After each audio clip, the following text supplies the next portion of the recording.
Marketing communication क्या होता है? तो मार्केटिंग कम्युनिकेशन की जो मार्केटिंग कंपनीज होती हैं, जो मैन्युफैक्चरिंग कंपनीज होती हैं, वो अपने प्रोडक्ट की कम्युनिकेट करना चाहती हैं किसको? कंज्यूमर को। तो जो भी एक्टिविटीज परफॉर्म करती हैं उससे रिलेटेड वही क्या कहलाता है? Marketing communication. Techniques that the company or a business individual uses to convey promotional message about their product and services। तो मार्केटिंग कम्युनिकेशन क्या हो गया? वो टेक्निक हो गया किसका? मार्केटिंग कंपनीज का, या फिर किसी बिजनेस का, या फिर किसी इंडिविजुअल का, जो कि वो यूज़ करती हैं अपने मैसेज को, अपने प्रमोशनल मैसेज को, जो कि प्रोडक्ट या सर्विस से रिलेटेड होता है, उसको कंज्यूमर तक पहुंचाने के लिए। तो वही मार्केटिंग कम्युनिकेशन कहलाता है। कोटलर एंड केविन, जो कि केविन लेन केलर हैं, उन्होंने मार्केटिंग कम्युनिकेशन को डिफाइन किया है कैसे?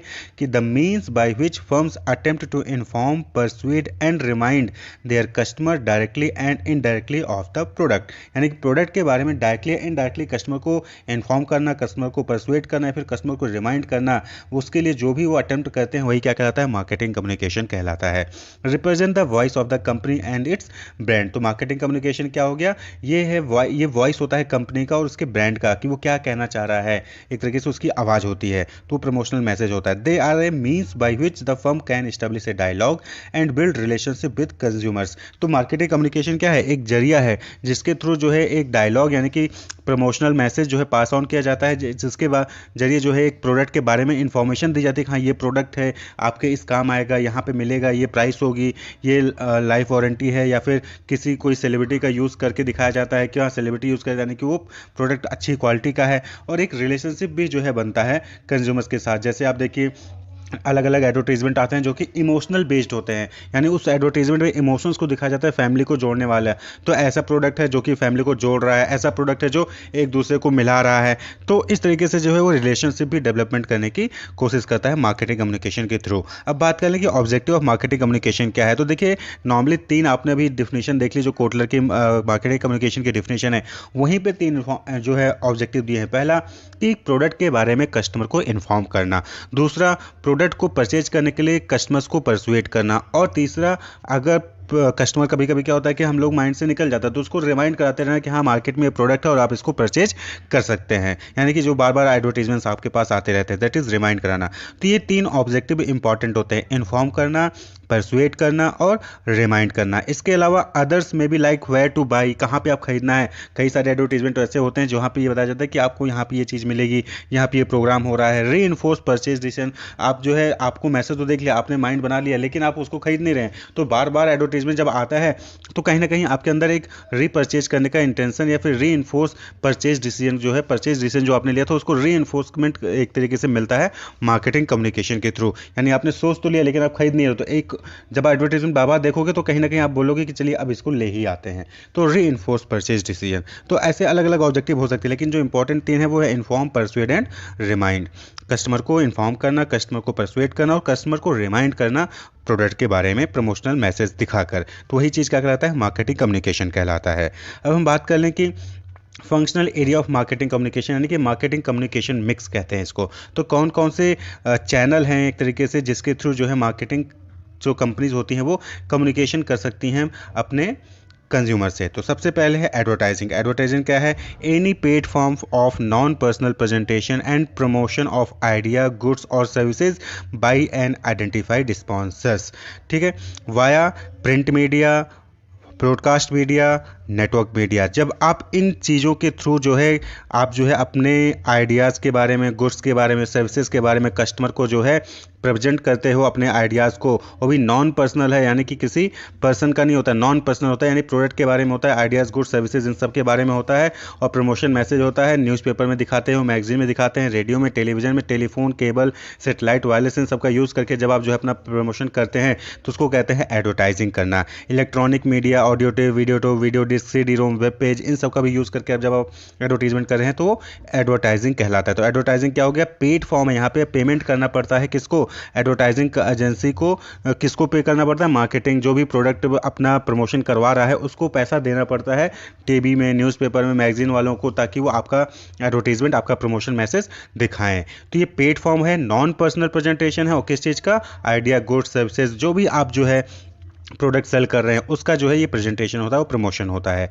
तो जब भी पेड फॉर्म होगा, नॉन पर्सनल प्रेजेंटेशन होगा और प्रमोशन होगा आइडिया गुड सर्विसेज का, तो वो क्या कहलाएगा, एडवर्टीजमेंट कहलाएगा। दूसरा है इसके साथ ही साथ डिस्प्ले मीडिया, जैसे बिलबोर्ड आप देखते होंगे, रोड पे जा रहे हैं, साइड में बड़ा सा बोर्ड लगा हुआ है, साइन लगे हुए हैं, पोस्टर्स लगे हुए हैं, तो ये भी क्या है, इनके थ्रू भी एडवर्टाइजिंग होती है, एजेंसीज एडवर्टाइजिंग करते हैं। तो इन सब के थ्रू तो जो क्या होता है, एडवर्टाइजिंग किया जाता है। दूसरा है सेल्स प्रमोशन। अब सेल्स प्रमोशन क्या हो गया कि शॉर्ट टर्म इंसेंटिव्स हो गए। ठीक है, यहाँ पे क्या होता है कि शॉर्ट टर्म इंटेंसिव, जिससे कि कस्टमर जो है वो परचेज करने के लिए मोटिवेट होता है या फिर ट्रायल करने के लिए जो है मोटिवेट होता है। अब सपोज करें कि आपने वो buy one get one free कर दिया, तो ये क्या है, सेल्स प्रमोशन का, buy one get one free, एक खरीदोगे दूसरा मिल जाएगा, buy two get two free, दो खरीदोगे दो फ्री मिल जाएगा। या फिर आपने कूपन्स दे दिए, या फिर आपने कोई प्राइस दे दिया, या फिर आपने कोई और स्वीप स्केप्स दे दिए। तो इस तरीके से जो है आप क्या कहते हैं, सेल्स प्रमोशन कहते हैं। फ्री ट्रायल करने के लिए आपने सैंपल दे दिया, तो सेल्स प्रमोशन का टेक्निक हो जाता है। तो कंज्यूमर प्रमोशन होता है और ट्रेड प्रमोशन होता है, जो कि हमने यूनिट 5 का वीडियो में डिस्कस इसको कर लिया है। कंज्यूमर प्रमोशन जैसे सैंपल, कूपन, प्रीमियम दे दिया। वहीं पे ट्रेड प्रमोशन करने के लिए एडवर्टाइजिंग और डिस्प्ले अलाउंस दे दिया। बिजनेस और सेल्स फोर्स प्रमोशन के लिए कंटेस्ट फॉर सेल्स रिप्रेजेंटेटिव के लिए हमने कंटेस्ट करवा लिया। तो यहाँ से जो बिजनेस और सेल्स फोर्स प्रमोशन होता है, वहाँ से भी आप इसको जो है प्रमोट कर सकते हैं। तो ये सेल्स प्रमोशन करने का टेक्निक हो गया। अब जो अगला है फंक्शनल एरिया में, वो है इवेंट एंड एक्सपीरियंसेस। यहाँ पे क्या होता है कि कंपनी स्पॉन्सर्ड एक्टिविटीज़ और प्रोग्राम्स कराए जाते हैं। कंपनी क्या करती है, वो स्पॉन्सर, जैसे आप देखते हो कि आईपीएल होता है तो वीवो जो है उसको स्पॉन्सर कर रही है। तो ये इवेंट हो गया, एक्सपीरियंस हो गया, कोई भी गेम हो गया, कोई स्पोर्ट हो गया, कोई आर्ट हो गया, इंटरटेनमेंट हो गया, कोई कॉज इवेंट हो गया, या जो लेस फॉर्मल एक्टिविटीज़ हो गए। तो इन सब में क्या होता है, ये इसको इवेंट एक्सपीरियंसेस कहते हैं। जितने भी आप टीवी सीरियल्स देखते हैं, सब में क्या होता है कि वीवो प्रेजेंट या फिर XYZ कंपनी प्रेजेंट दिस, तो ये क्या है, इवेंट होता है या फिर एक्सपीरियंस होता है। तो इसके थ्रू भी प्रमोशन होता है, कम्युनिकेशन होता है। पब्लिक रिलेशन एंड पब्लिसिटी, यहाँ पे भी क्या है कि प्रमोशन की जाती है। Variety of program directed internally to employee of the company or externally to consumer, other firms, the government and media to protect a company image or its individual product communication। तो यहाँ पे हम कहते हैं public relation, public के साथ relationship develop करने के लिए बहुत सारी एक्टिविटीज़ परफॉर्म करते हैं। पब्लिसिटी कर रहे होता है, ये क्या है, ये नॉन पेड है, यानी कि यहाँ पे हम पेमेंट नहीं करते हैं नॉर्मली, लेकिन हमारी पब्लिसिटी हो जाती है। कुछ ऐसा हम काम करते हैं जिसकी वजह से हमारी पब्लिसिटी हो जाती है, हमारा नाम हो जाता है। जैसे सोनू सूद का आपने देखा था कि लॉकडाउन के टाइम पीरियड में सोनू सूद ने बहुत सारे काम किए। तो वहाँ पे क्या हुआ, उन्होंने काम किया, लोगों के लिए काम किया, इससे क्या हुआ, उनकी पब्लिक रिलेशन तो बनी साथ ही साथ उनकी पब्लिसिटी भी हुई। तो ये क्या कहलाता है, एडवर्टीजमेंट करने का तरीका या कम्युनिकेशन का तरीका, कि आप कुछ ऐसा काम करते हो कि आपका पब्लिक रिलेशन बनता है और पब्लिसिटी भी डेवलप होती है। डायरेक्ट मार्केटिंग, डायरेक्ट मार्केटिंग में क्या होता है कि आप सीधे जो है कस्टमर्स को कॉल करके, मेल करके, टेलीफोन के यूज़ करके, फैक्स के यूज़ करके, या फिर इंटरनेट का यूज़ करके आप कम्युनिकेट करते हो डायरेक्टली कस्टमर से, तो उसको कहते हैं डायरेक्ट मार्केटिंग कहना। इसी तरह से इंटरेक्टिव मार्केटिंग होता है, जहाँ पे ऑनलाइन एक्टिविटीज़ या प्रोग्राम कंडक्ट कराए जाते हैं जिससे कि कस्टमर आपके साथ पार्टिसिपेट करता है उस प्रोग्राम में। तो इंटरेक्टिव बनाना यानी कि सामने वाला भी आपके साथ आके मिलके उस चीज़ों को उस चीज़ों में पार्टिसिपेट करता है। तो डायरेक्टली इनडायरेक्टली जो है आपको आवाज़ उठाएगा, suppose raise awareness, improve image, या elicit sales of products, product की सेल्स को बढ़ावा देता है, अवेयरनेस को इंप्रूव करता है। तो इंगेज करता है कस्टमर्स को अपने साथ, जो भी प्रोस्पेक्ट कंज्यूमर्स हैं डायरेक्टली एंड डायरेक्टली उनको इंगेज कर लेना अपने साथ। तो इंटरेक्टिव मार्केटिंग कहलाता है। वहीं पे वर्ड ऑफ माउथ मार्केटिंग है। वर्ड ऑफ माउथ मार्केटिंग यहाँ पे क्या होता है कि पीपल टू पीपल, ओरल या रिटेल या इलेक्ट्रॉनिक कम्युनिकेशन होता है। यानी कि वर्ड ऑफ माउथ में क्या होता है कि ओरल, वर्ड ऑफ माउथ में क्या होगी, आपने प्रोडक्ट परचेज किया, आपको प्रोडक्ट अच्छा लगा तो आपने किसी दूसरे को बताया। आप किसी प्रोग्राम में गए थे, स्पॉन्सर्ड प्रोग्राम में गए थे, आपको वो प्रोग्राम बहुत अच्छा लगा तो आपने किसी तीसरे को बताया, तीसरे ने चौथे को बताया। इस तरीके से क्या हुआ, कम्युनिकेशन होते चला जा रहा है, oral word of mouth communication. तो WOM भी कहते हैं इसको। तो वर्ड ऑफ माउथ मार्केटिंग या कम्युनिकेशन भी इसको कहा जाता है। तो ये कुछ फंक्शनल एरियाज हैं मार्केटिंग, कम्युनिकेशन, मार्केटिंग मिक्स के। इस तरीके से पर्सनल सेलिंग है। पर्सनल सेलिंग जहाँ पे क्या होता है कि फेस टू फेस इंटरेक्शन होता है with one or more prospective purchaser of the purpose of making presentation, answering question and procuring orders. तो ये आपने पर्सनल सेलिंग आपने बाकायदा सेल्स एंड मार्केटिंग में पढ़ाई है, अपने सेल्स एंड रिटेल में। तो पर्सनल सेलिंग में क्या हो जाता है कि यहाँ पे पर्सनली जो है जो सेल्स रिप्रेजेंटेटिव होता है वो कस्टमर तक जाता है, उनको प्रोडक्ट के बारे में डेमोस्ट्रेट करता है, प्रोडक्ट के बारे में बताता है और उनको मोटिवेट करता है कि वो आपके प्रोडक्ट को परचेज कर लें, और फाइनली जो है ऑर्डर्स को प्रोक्योर भी कर लेता है कि हाँ आप ऑर्डर लेने के लिए तैयार हो जाते हो और फिर आपका जो है सेल डन हो जाता है। तो और जो भी डाउट्स होते हैं कस्टमर के उसको भी तुरंत आप जो यहाँ पे आंसर कर देते हो, प्रेजेंटेशन करते ही करते हो। तो इसको कहते हैं personal selling. Face to face interaction हो रहा है कंज्यूमर और जो है सेल्स रिप्रेजेंटेटिव के बीच में। तो ये 8 टेक्निक्स होते हैं कम्युनिकेशन, मार्केटिंग, कम्युनिकेशन करने के तरीके। Advertising, sales promotion, event and experiences, public relation, publicity, direct marketing, interactive marketing, word of mouth marketing, personal selling, ये सारे क्या हैं, मार्केटिंग कम्युनिकेशन मिक्स ही कहते हैं। नेक्स्ट है ब्रांड एक्सप्रेशन। देखिए, ब्रांड एक्सप्रेशन का मतलब क्या है कि ब्रांड को एक्सप्रेस करना। ब्रांड क्या होता है? Brand is a name, term, sign, symbol और डिजाइन और a combination of all them to identify the goods और सर्विसेज ऑफ वन सेलर और group of seller and to differentiate them for those of other seller. तो आपने brand यानी देखा होगा, बहुत सारी कंपनीज का ब्रांड हो गया, बाटा हो गया या फिर रिलायंस हो गया, टाटा हो गया, तो ये सब क्या है? ब्रांड नेम है। क्लियर? इनका अपना अपना सिंबल्स होता है। तो ये क्या है? इनके नाम के जरिए, इनके साइन सिंबल के जरिए आप इनको रिकॉग्नाइज कर सकते हो और इनको दूसरे से डिफ्रेंशिएट कर सकते हो। अब मारुति की कार है और हुंडई की कार है, दोनों को आप क्या कर सकते हो? डिफ्रेंशिएट कर सकते हो। तो ब्रांड एक्सप्रेशन का मतलब क्या हो गया कि how company tell their brand story in the market place, यानी मार्केट प्लेस में जो ब्रांड होते हैं वो अपनी स्टोरी कैसे बताते हैं, कैसे वो अपने आप को जाहिर करते हैं, अपने आप को एक्सप्रेस करते हैं, उसी को क्या कहा गया? ब्रांड एक्सप्रेशन कहा गया। It's how they combine word, image, action and things to tell an authentic story about who they are through your brand touch point। तो यहाँ पे क्या होता है कि जो ब्रांड एक्सप्रेशन होता है, जो कंपनीज होती हैं वो अलग अलग वर्ड्स, इमेज और एक्शन को कंबाइन करती हैं, चीज़ों को कंबाइन करती हैं और एक ऑथेंटिक स्टोरी जो है वो कस्टमर को डिलीवर करती हैं। ठीक है, ब्रांड टच पॉइंट के थ्रू। अब ब्रांड टच पॉइंट क्या होता है? A brand touch point is any place where people come in contact with और एक्सपीरियंस द ब्रांड, यानी कि कोई भी ऐसी जगह जहाँ पे कस्टमर आपके ब्रांड से टच करता है, यानी कि डील करता है। अब वो हो सकता है कि अगर रास्ते में चल रहा है, उसको कहीं पे एडवर्टीजमेंट दिख गया, तो वो भी ब्रांड टच पॉइंट होता है। तो each and every touch point is an excellent opportunity to create brand experience for the customer from an advert in the paper, यानी कि पेपर में एडवर्टाइजमेंट से, a visit to your website और office, आपके website पे या फिर आपके ऑफिस में विजिट करता है, एक ग्लिम्स ऑफ बिलबोर्ड, बिलबोर्ड जो लगे होते हैं वहां पे उसने देख लिया, एक कन्वर्सेशन विथ कंपनी एम्प्लॉय, किसी कंपनी के एम्प्लॉय से बातचीत कर ली, या to how a product feel and the furniture in your reception area, कैसा प्रोडक्ट दिखता है और रिसेप्शन एरिया में कैसे कैसे फर्नीचर रखें, आपका रिसेप्शन एरिया कैसा है, वो भी टच पॉइंट होता है ब्रांड का। और वो क्या एक्सप्रेस करते हैं? बहुत सारे आप जाते होंगे, अलग अलग कंपनीज में जाते होंगे, तो कुछ कंपनीज का रिसेप्शन अलग तरीके से होता है, कुछ कंपनीज का रिसेप्शन अलग तरीके से होता है। तो वो आपको एक एक्सपीरियंस देते हैं कि हाँ, वहाँ पे उस वाली कंपनी में गए थे तो वहाँ के एम्प्लॉयज़ बहुत अच्छे थे, वहाँ का जो रिसेप्शन एरिया था वो बहुत अच्छा था। दूसरे कंपनी में गए, वहाँ का रिसेप्शन एरिया उतना इफेक्टिव नहीं था। तो ये ब्रांड एक्सप्रेशन है, वो ब्रांड अपनी खासियत बता रहा है, दूसरा ब्रांड अपनी खासियत बता रहा है। पहला ब्रांड क्या है? जहाँ पे आपको अच्छा लगा, वो ब्रांड अपनी तारीफ की है, यहाँ पे उसने बताया कि हाँ, हम हाई क्वालिटी सर्विसेज देते हैं। वहीं पे दूसरी कंपनी में गए, वहाँ पे आपको ऐसी चीज़ें नहीं मिली, तो वहाँ पे उसने क्या एक्सप्रेस किया कि वहाँ पे लो क्वालिटी का आपको सर्विस मिल रहा है। तो ब्रांड एक्सप्रेशन, ब्रांड क्या कह रहा है, ठीक है, वो अपने बारे में क्या बता रहा है, ब्रांड अपनी स्टोरी क्या बता रहा है, वो कैसा है, तो दैट इज ब्रांड एक्सप्रेशन। और ये इंपॉर्टेंट होता है, जिसका ब्रांड जैसा स्टोरी देगा, जैसा एक्सपीरियंस देगा कस्टमर को, उसका सेल वैसा ही होगा, वैसा ही कस्टमर सेटिस्फेक्शन होगा, वैसा ही रिलेशनशिप बिल्ड होगा।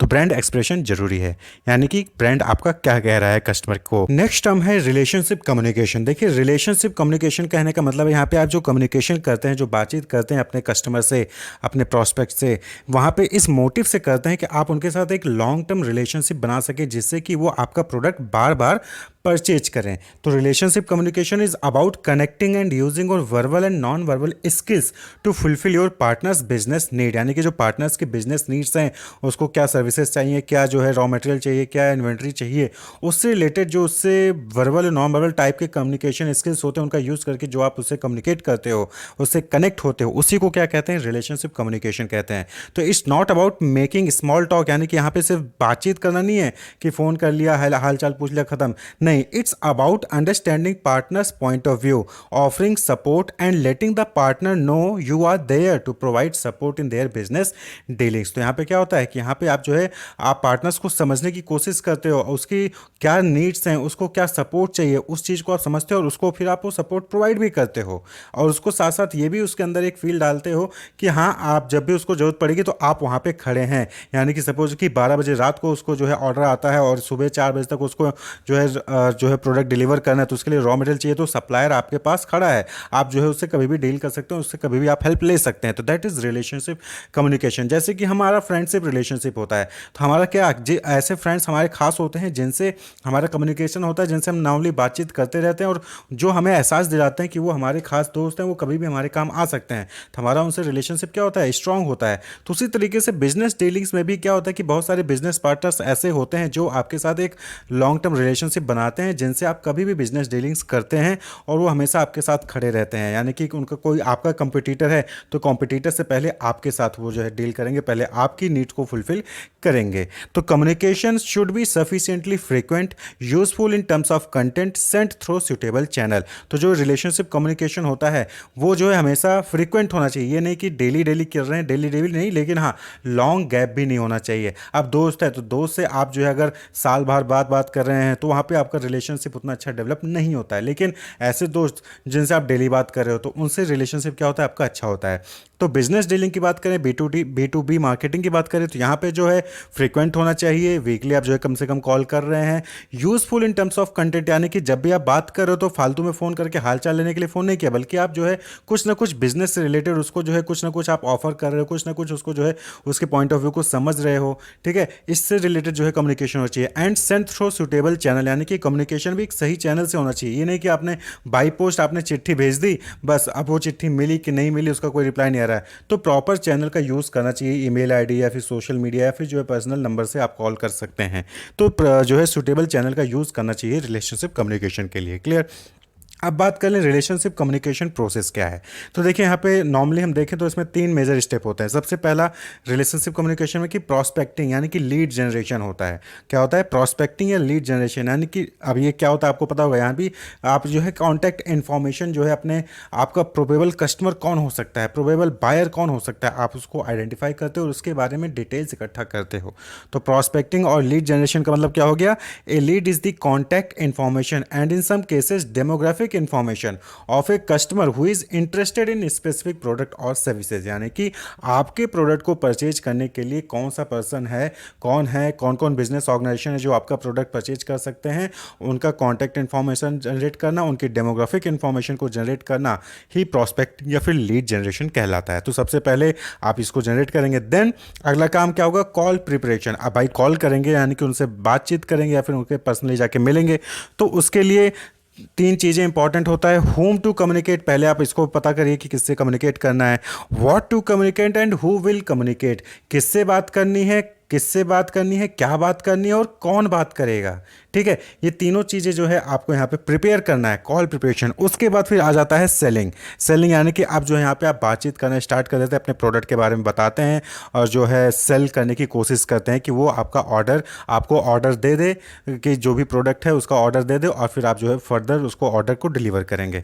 तो सेलिंग में भी 2 टाइप के प्रॉस्पेक्ट आपको मिलेंगे। क्लियर, एक ऐसा प्रॉस्पेक्ट मिलेगा जो कि लो प्रायोरिटी प्रॉस्पेक्ट होता है, एक ऐसा प्रॉस्पेक्ट होगा जो हाई प्रायोरिटी प्रॉस्पेक्ट है।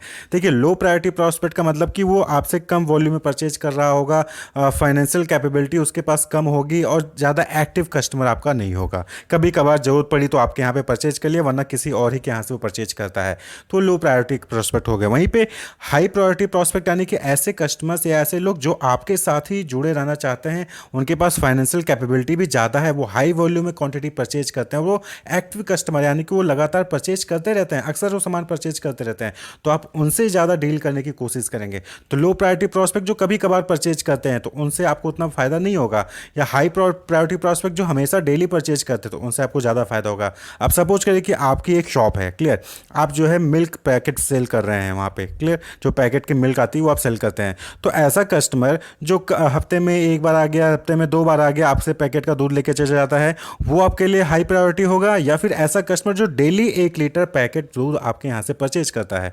तो हाई प्रायोरिटी कौन होगा, जो डेली परचेज करता है, क्योंकि उसका वॉल्यूम भी ज़्यादा है, वो एक्टिव कस्टमर है। और जो कभी कभार आ गया, हफ्ते में 1 बार आया और पैकेट दूध लेके चला गया, तो आप उसके लिए उतना इन्वेंट्री बना के नहीं रखेंगे।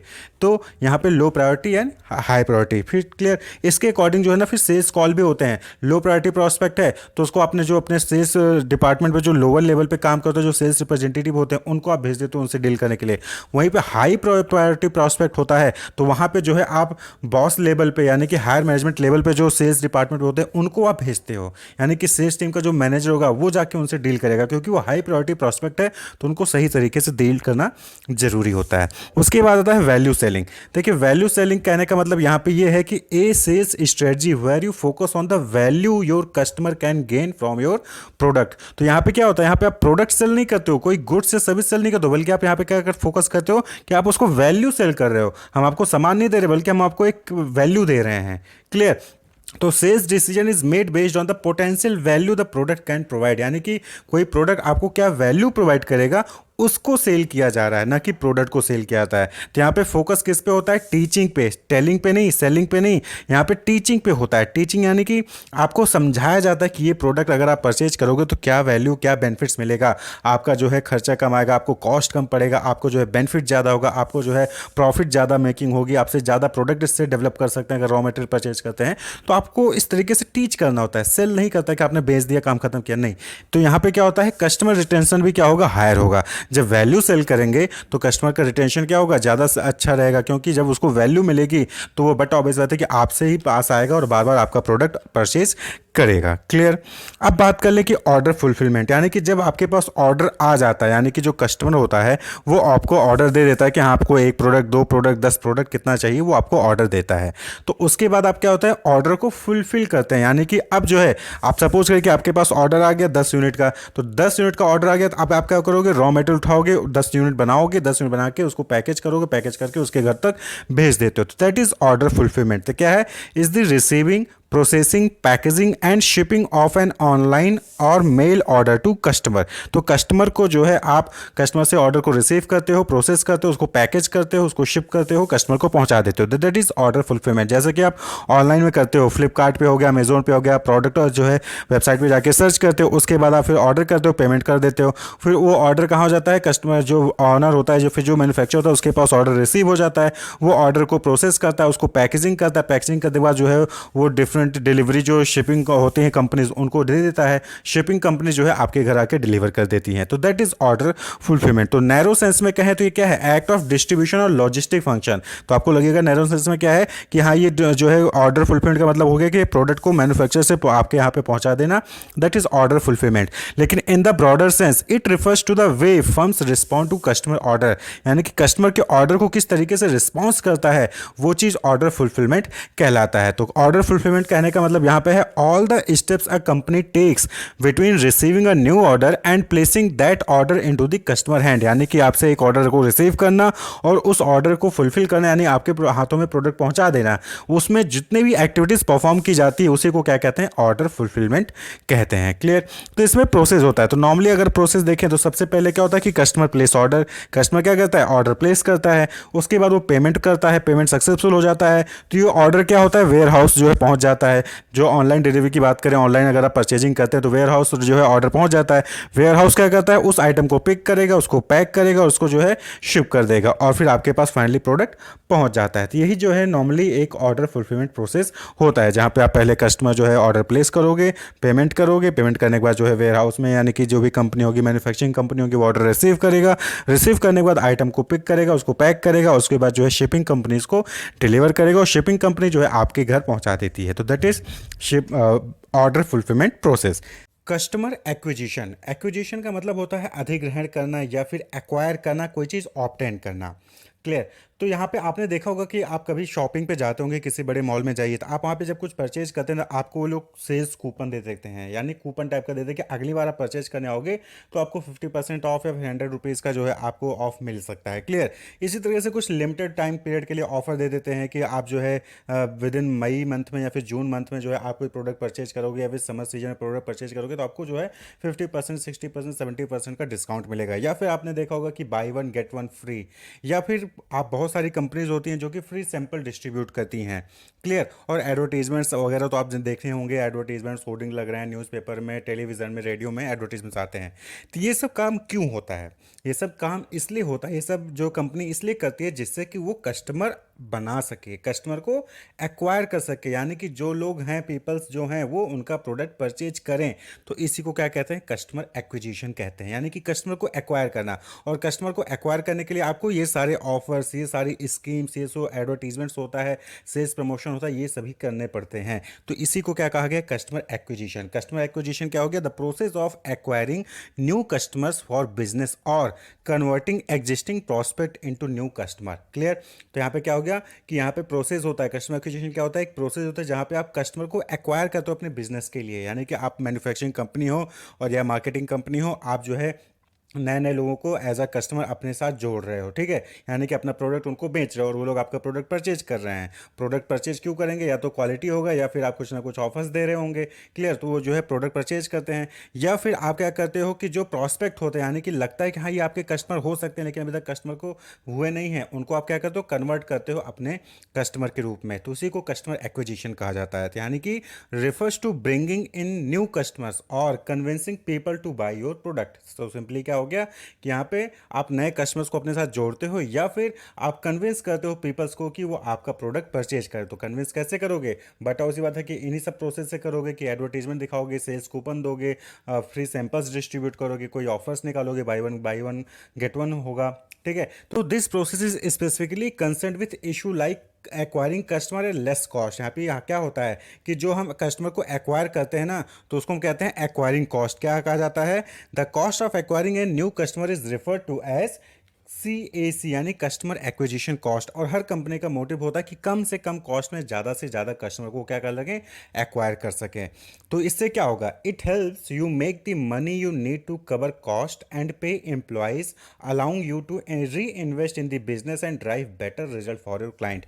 बट उसी बात है कि कस्टमर ज़्यादा से ज़्यादा आपके पास होंगे तो क्या होगा कि आपके पास पैसा ज़्यादा आएगा। पैसा ज़्यादा आएगा तो आपने जो कॉस्ट लगाए वो कवर हो जाएगा, आप एम्प्लॉय के लिए खर्चे जो सैलरी होती है वो सारी चीज़ें दे पाएंगे, प्लस जो आपके पास पैसा बचेगा आप उसको री इन्वेस्ट कर सकते हो बिजनेस को और ग्रो करने के लिए। क्लियर? अपने क्लाइंट्स को बेटर रिजल्ट प्रोवाइड करने के लिए। तो it shows steady growth and success to partner, investor and outside influencer. तो जो भी स्टेक होल्डर्स होते हैं, कहने का मतलब जो पार्टनर्स हो गए, इन्वेस्टर्स हो गए, आउटसाइड इन्फ्लुएंसर्स हो गए, उन सभी को क्या है? उन सभी का ग्रोथ होगा, उन सबको सक्सेस मिलेगी जब जो है आपके पास ज़्यादा से ज़्यादा कस्टमर होंगे। क्लियर? तो कस्टमर एक्विजिशन का मतलब अगर एक लाइन में कहें तो ज़्यादा से ज़्यादा नए कस्टमर अपने साथ जोड़ना, नए पीपल्स को, जो पीपल हैं मार्केट में जो आपका प्रोडक्ट परचेज नहीं कर रहे हैं उनको अपना प्रोडक्ट सेल करना और उनको कस्टमर बनाना। क्लियर? तो वही चीज़ क्या हो गया? कस्टमर एक्विजिशन हो गया। अब बात कर लें कस्टमर एक्विजिशन प्रोसेस का।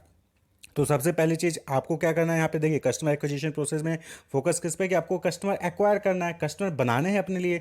तो सबसे पहले आप क्या करोगे? डिफाइन द टारगेट ऑडियंस, यानी कि आपका टारगेट ऑडियंस है कौन, किसको आप अपना कस्टमर बनाना चाहते हो। क्लियर? अब अगला काम क्या होगा? अवेयरनेस। अवेयरनेस फैलाओगे ना। कस्टमर आपने टारगेट कर लिया कि आपको जो है जो 18 से 25 एज ग्रुप के पीपल्स हैं, यंगस्टर्स हैं, उनको आपको अपना कस्टमर बनाना है। तो अब क्या करोगे? आपका जो प्रोडक्ट है उसकी प्रोडक्ट के बारे में उनको अवेयर करोगे, लीड जनरेट करोगे, एडवर्टाइजिंग करोगे, सोशल मीडिया का यूज़ करके जो है आप वीडियोस बनाओगे, कंटेंट बनाओगे, ब्लॉग लिखोगे। इन सब के थ्रू जो है आप रेडियो, टीवी पे आप जो क्या करते हो? अवेयर करते हो उनको अपने प्रोडक्ट के बारे में, स्कीम्स के बारे में। क्लियर? फिर उसके बाद क्या होगा? इंटरेस्ट जगेगा, यानी कि जो लोग आपका एडवर्टाइजमेंट, आपका प्रमोशन देख रहे होंगे उनके अंदर इंटरेस्ट जगेगा, वो इंक्वायरीज करेंगे आपका, हो सकता है वीडियो देखेंगे, वेबसाइट विजिट करेंगे, ब्रोचर्स को पढ़ेंगे। ठीक है? तो वहीं पे फिर उसके बाद जब इंटरेस्ट होगा तो उसके बाद वो क्या करते हैं? इवेल्युएट करते हैं, यानी कि आपका प्रोडक्ट किसी और के साथ इवेल्युएट करते हैं। तो यहाँ पे भी जो है कंपनीज को फोकस रखना है कि वो अपना प्रोस्पेक्ट उनको दे, वेबसाइट पे डिटेल्स प्रोवाइड करे, वीडियोस बनाए। टेली मार्केटिंग जो आप देखते हो कॉल सेंटर से आपको कॉल्स आती रहती हैं, वो इसीलिए आती है ताकि वो आपको इन्फ्लुएंस करें, इवेल्युएशन में हेल्प करें। इवेल्युएशन क्या मतलब है? आज के टाइम पे हर एक प्रोडक्ट के लिए मल्टीपल ऑप्शंस अवेलेबल हैं, यानी कि आपकी कोई नीड है, उस नीड को फुलफिल करने के लिए मल्टीपल प्रोडक्ट हैं। तो मल्टीपल प्रोडक्ट हैं तो ये अगर सिंगल प्रोडक्ट हो तो आपको वही परचेज करना होता है, लेकिन अब मल्टीपल प्रोडक्ट हैं तो आपको जो है ऑप्शंस मिल जाते हैं। तो आप क्या करते हो? कंपेयर करते हो, यानी कि इवैल्यूएशन करते हो कि आपके बजट के अकॉर्डिंग आपके नीड को कौन सा प्रोडक्ट है जो कि फुलफिल कर देगा। तो इसको कहते हैं इवैल्यूएशन। तो यहाँ पे भी जो है कंपनीज को फोकस करना चाहिए कि वो अपने प्रोडक्ट को खुद ही कंपेयर करें किसी दूसरे प्रोडक्ट के।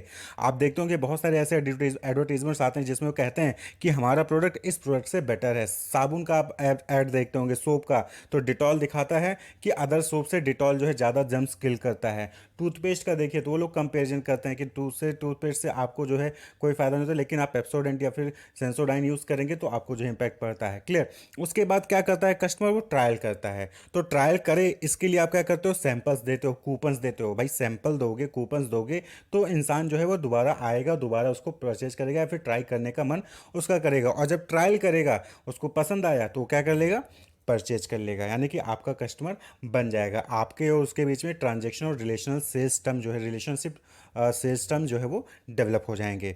तो ये जो है कस्टमर को एक्वायर करने का प्रोसेस है। यहाँ पे कहने का मतलब सिर्फ इतना है कि आपको किसको बनाना है अपना कस्टमर, उसको फोकस करिए, उसके लिए एडवर्टीजमेंट करिए, उसके लिए प्रमोशन करिए, उसको जो है सेल्स कूपन दीजिए, उसको जो है इवैल्यूएशन में हेल्प करिए, उसको जो है कन्विंस करिए जिससे कि आपका वो प्रोडक्ट ट्राई करे और आपका प्रोडक्ट फाइनली परचेज कर ले। आप देखते होंगे सेल्स प्रमोशन में जो आपके घर पे बाहर पे जो है लोग अपना प्रोडक्ट बेचने आते हैं तो आपसे जो है 2 मिनट का टाइम मांगते हैं। 2 मिनट के अंदर वो क्या करते हैं, अपनी बातों से, अपने प्रोडक्ट से, अपने प्राइसिंग से वो आपको कहीं ना कहीं इन्फ्लुएंस कर देते हैं और आपको जो है अपना प्रोडक्ट बेच के चले जाते हैं, यानी वो आपको अपना कस्टमर बना लेते हैं। तो यही चीज़ यहाँ पे भी कस्टमर एक्विजिशन प्रोसेस में है।